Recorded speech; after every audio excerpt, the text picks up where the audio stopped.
The wind cut through the morning like a knife, dry and bitter. Dust swirled in lazy circles around worn cowboy boots as the old man stepped off the bus and onto the cracked pavement. His coat, 2 sizes too big, flapped loosely against his frame. The color had long since faded from the fabric, leaving it the hue of sun-bleached ash. He wore no hat. His thin white hair clung to his scalp in wisps, fluttering like the tail of a forgotten flag. The auction yard lay ahead, rows of iron pens, weathered wooden rails, and distant snorts of horses waiting their turn. Trucks lined the perimeter, each one glinting with fresh wax and pride, like the men who leaned against them, arms folded, eyes sharp. Wealth draped over them in layers, clean boots, pressed denim, expensive silence. No one saw him arrive. Or rather, they saw him, but didn't see him. One man whispered something to his friend, jerking a thumb toward the old figure limping through the gate. A chuckle followed. Another man squinted. Looks like a stray wandered in. No one greeted him. Walter Green didn't hear them, or maybe he pretended not to. His eyes, clouded by time but still burning with something deeper, remained fixed on the pens. He walked slowly, deliberately, his steps marked by an uneven rhythm. Each movement was deliberate, as though he were navigating a storm others couldn't see. Inside the yard, the auction was in full swing. A bronzed auctioneer barked numbers into the microphone, rapid and rhythmic. Sweat glistened on his brow as bids bounced back in invisible signals from the crowd. Horses were led out one by one, shiny, muscular, prancing with carefully rehearsed grace. The bidders nodded, smiled, lifted fingers. They weren't just buying horses, they were buying pride. Walter stood at the edge of the pen, unnoticed. He didn't lean against the rails like the others. He simply watched. A young bay gelding trotted past, ears flicking, coat polished like glass. He reminded Walter of a horse he'd known once, long ago. That horse had been a fighter too. Wild at first, but gentle in his bones. Something in his chest pulled. Not pain exactly. Not nostalgia either. Something like hollowness. The next horse came out, and the one after that. Names, prices. Owners changed hands with the ease of coins. Walter watched, silent, unmoving, as if the world had narrowed down to the echo of hooves and the rustle of paper. Then a sudden hush rippled through the spectators, subtle but chilling. A new horse was being led into the ring. A mare, tall and coarse-coated, black as cinders. She reared the moment her hooves touched the dirt, yanking the rope from the handler's hand. She wasn't polished or brushed or presented. She was angry. The auctioneer tried to lighten the mood. All right, folks, next up's a firecracker. This one'll come with a warning label. Laughter rolled through the crowd. Someone near the front spat tobacco into the dirt and muttered, "That one's no good. Probably never touched by a saddle." The mare spun once, muscles twitching beneath her skin. There were scars along her flank, old ones mostly. Her eyes darted, nostrils flared. The handler snapped the lead back into place, forceful, loud. "You're not gonna like this one," he said to the crowd. "Trust me." And then it happened. She bucked again, not wildly, but with purpose. She kicked the dust behind her and lunged toward the rail, nearly knocking the handler off his feet. The man raised a hand, more reflex than threat, and struck her across the snout. It wasn't hard, but it was loud. The sound cracked through the air like lightning. For a beat, the entire crowd froze. The mare stumbled backward, wide-eyed, panting. And that's when Walter moved. He stepped forward from the shadows, through the line of men at the front, and placed one hand gently on the metal railing. His fingers trembled. The noise of the crowd dimmed as his presence filled the space. Not with volume, but with stillness. The mare's ears twitched. She turned her head, nostrils flaring, as if she'd sensed something shift. Her gaze locked onto his. Walter said nothing. His expression didn't change. But something in his posture softened. He leaned slightly forward, lips parted just enough to hum. Not a song, but a tone. Low, steady, barely audible. It was like speaking to a ghost. The mare didn't rear. She didn't scream or bolt. She lowered her head by inches, then inches more. The handler glanced back in confusion, tightening his grip on the rope. The auctioneer leaned forward, squinting. Someone murmured, "What the hell?" Walter stepped to the gate. His voice, when it came, was soft but unshakable. "I'll take her." Silence. Then laughter, half nervous, half cruel. "Take her? You gonna pay with bottle caps, old man?" Someone called. Another voice chimed in, louder. "Let him have her. He's probably got a trailer made of cardboard." Walter didn't answer. He reached into his coat pocket and pulled out a single worn leather wallet. It creaked open. Inside were a few bills, nothing close to what a horse like that would go for, even one as wild and broken as she looked. The auctioneer frowned. "Sir, if you're not serious, I'll have to ask you to step back." Walter looked at him. "I'm serious, and I've trained worse." The crowd shifted, uneasy now. The mare took a slow step forward. Her rope slackened. The auctioneer hesitated. He looked to the handler, who shrugged. The horse wasn't worth the trouble. A few murmurs of "let him try" rose from the onlookers. Then a new voice, young, clear, cut through. "I'll cover the rest." All eyes turned to the speaker, a boy, maybe 19, standing near the edge of the pen. He wore dusty jeans and a worker's jacket. His name tag read Liam. He stepped forward, face flushed but resolute. The auctioneer blinked. "You work here, kid?" "I know." Liam pulled out his wallet, thinner than Walter's. "But I got tips, and my uncle runs the barn down the hill. We've got room." Another silence. Then the auctioneer sighed and waved his hand. "Fine. Sold." It wasn't official, not really. Paperwork would need signing. But the gavel didn't fall, and no one objected. Walter stepped closer to the mare. She stood still now, her head tilted, as though listening for that strange hum again. He reached through the bars, slow, careful. His hand touched the space between her eyes. Her skin flinched, then softened. He didn't speak to her. He didn't need to. Liam watched from a few feet back, uncertain. "She really listened to you, huh?" Walter nodded once. "She remembers something. Not me. Not exactly. But something." The crowd was dispersing now, murmuring in disbelief. Some laughed it off. Others shook their heads. One man whispered, "That horse is a ghost. And he's got her." Walter didn't hear. Or maybe he did, and chose not to care. The mare's breath warmed his wrist. He let it rest there, felt the rise and fall of her chest slow, to match his. In that moment, neither looked wild nor lost. They just looked together.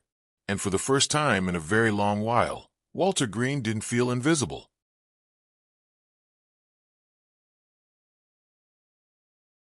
They didn't say much on the drive back. The truck Liam borrowed smelled of hay and diesel, and the trailer behind it rattled with every bump in the gravel road.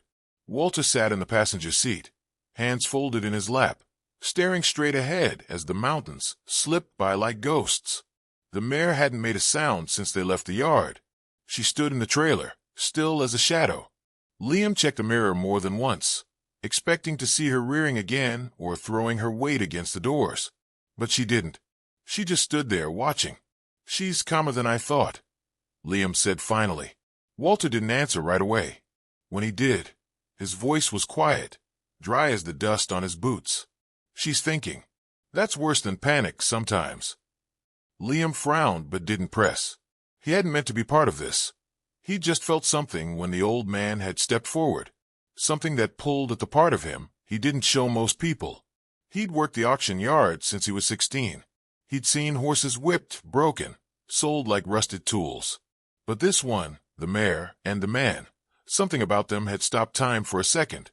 They pulled into a narrow dirt driveway bordered by cottonwoods. The place looked forgotten.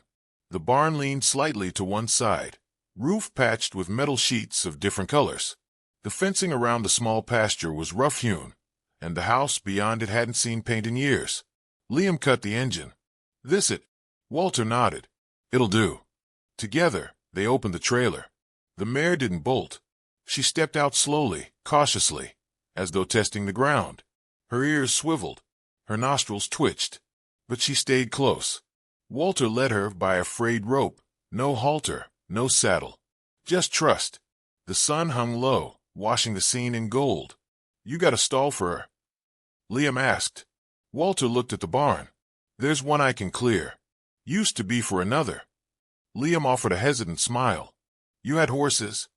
I had one, Walter said. Once. The weight of it lingered between them, and Liam didn't ask more. He followed as Walter led the mare into the barn. The inside was dim and smelled of old hay and dust. Walter opened the door to a stall with dry boards and a thick silence. The mare stepped in on her own. She circled once, then stood in the far corner, her head lowered. I'll bring some feed by in the morning, Liam offered. She's thin. Walter nodded. He didn't thank him. He didn't need to. The look in his eyes was thanks enough. That night, Walter didn't sleep much. He sat in the wooden chair by the window, watching the stars through glass smudged with age. He could hear the soft shifting of hooves from the barn and the occasional whinny far off. Some wild mustang still free in the hills, maybe. He kept thinking about the moment the mare had looked at him. How something behind her fear had reached for him, as if she knew. Not him, not his name or story, but the shape of his sorrow. In the morning, he fed her oats with his hands, letting her nose brush his palm.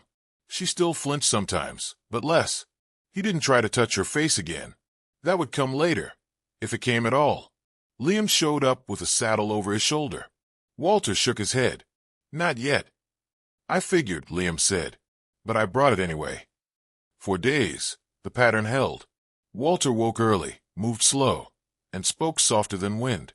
The mare followed him around the paddock now, not close, but not far either. She watched him fix the fences, watched him fill the troughs. She learned the sound of his steps. Her eyes didn't dart as much. Liam visited often. Sometimes he brought feed, sometimes just silence. He asked questions now and then, about training, about trust, but Walter answered with actions. He showed him how to move without pressure, how to listen for tension in a breath, how to wait. You don't ride a horse like this, Walter said one morning, brushing the mare's side with a worn curry comb. You ask permission. Every time. Liam scratched his head. And if she says no? Walter looked at him. Then you wait until she says yes. Weeks passed. The mare grew stronger. Her coat began to shine, not from polish, but from health. She didn't bite at the air anymore. Her ribs softened. Her eyes stayed longer on Walter when he spoke. But something still lived behind him. A flicker. A fire not ready to forgive. One afternoon, the wind picked up hard and fast. The sky bruised over, clouds heavy with threat. Walter worked to close the barn windows when the first crack of thunder rolled over the hills. The mare screamed. He ran to her stall, heart pounding, to find her bucking against the walls, wild-eyed, foam at her mouth. The storm had ripped something open inside her. Walter moved carefully, slowly. No rope, no commands, just breath. She backed into the corner, ears flat. Thunder boomed again. She kicked, and her hoof slammed into the wall. It's all right, he whispered. You're safe. You're not there anymore. But she didn't hear him. Then, against every ounce of reason, he stepped into the stall. The door creaked shut behind him. She spun toward him, tense, shaking. He raised his hands, palms open. I know, he said. I know what it's like. She snorted, uncertain. Her legs twitched, coiled. I've been where you are. Not in flesh, maybe, but in mind, in memory. Another clap of thunder. The mare flinched, but didn't bolt. Walter lowered himself to the ground, slow and sure, until he was sitting in the straw. He stayed there, unmoving, breathing. Minutes passed. Then, barely audible, he hummed. That sound again. The same one from the auction. Low and ancient, like the echo of something buried deep. The mare took a step forward. Then another. She reached him, finally, her breath hot and rapid. She sniffed his shoulder, his face.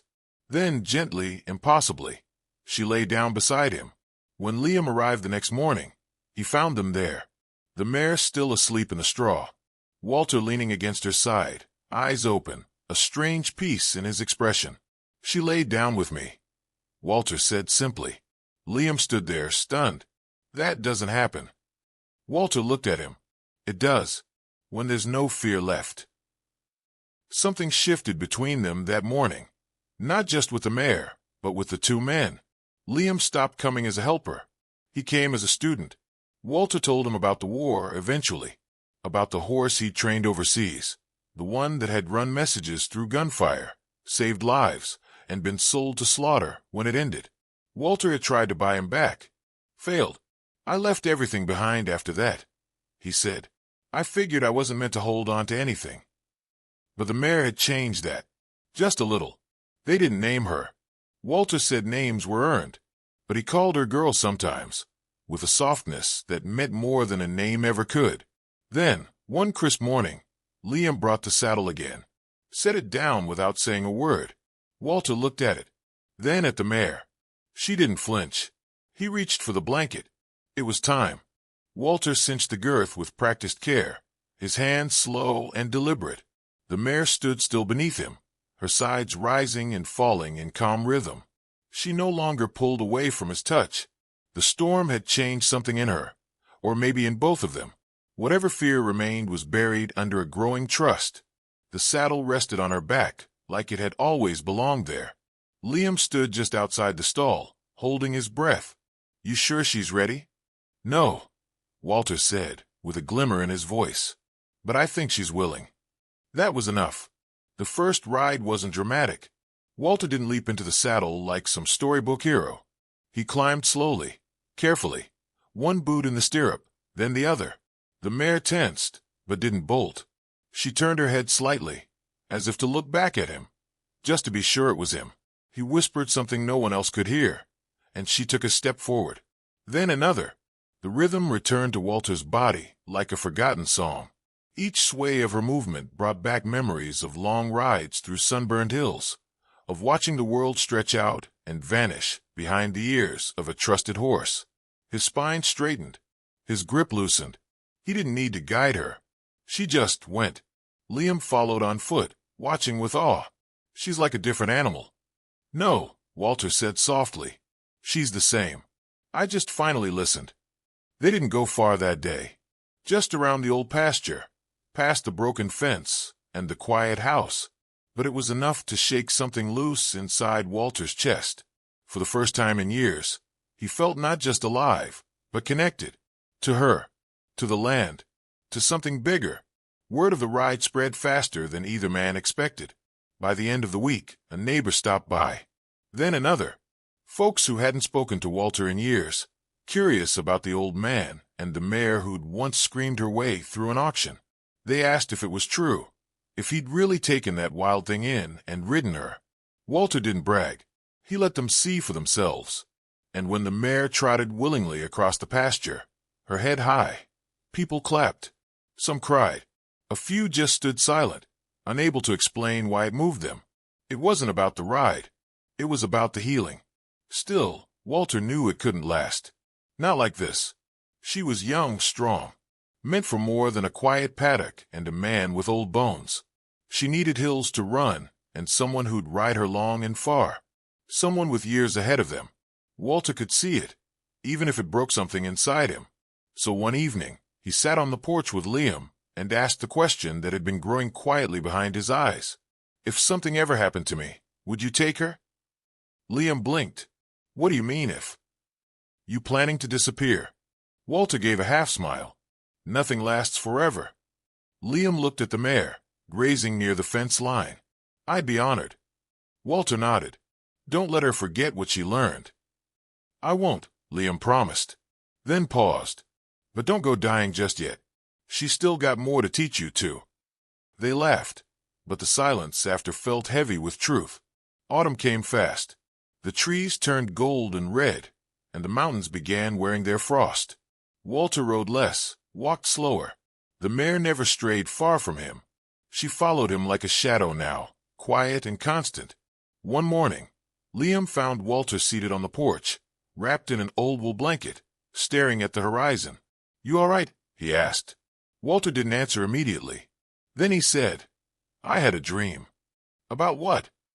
"About a field I used to ride through. In the dream, I wasn't old. I wasn't tired. I was just free." Liam said nothing, just sat beside him. "I think I'm getting close to that field again," Walter said softly. "Not here, but somewhere." The next day, Walter didn't come out to the barn. Liam waited until noon before checking the house.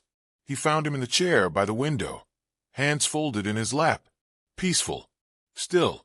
The wool blanket lay across his legs. The mare was restless that day. She paced the fence line, snorted, called into the wind. Something inside her had felt it before anyone else. The funeral was small.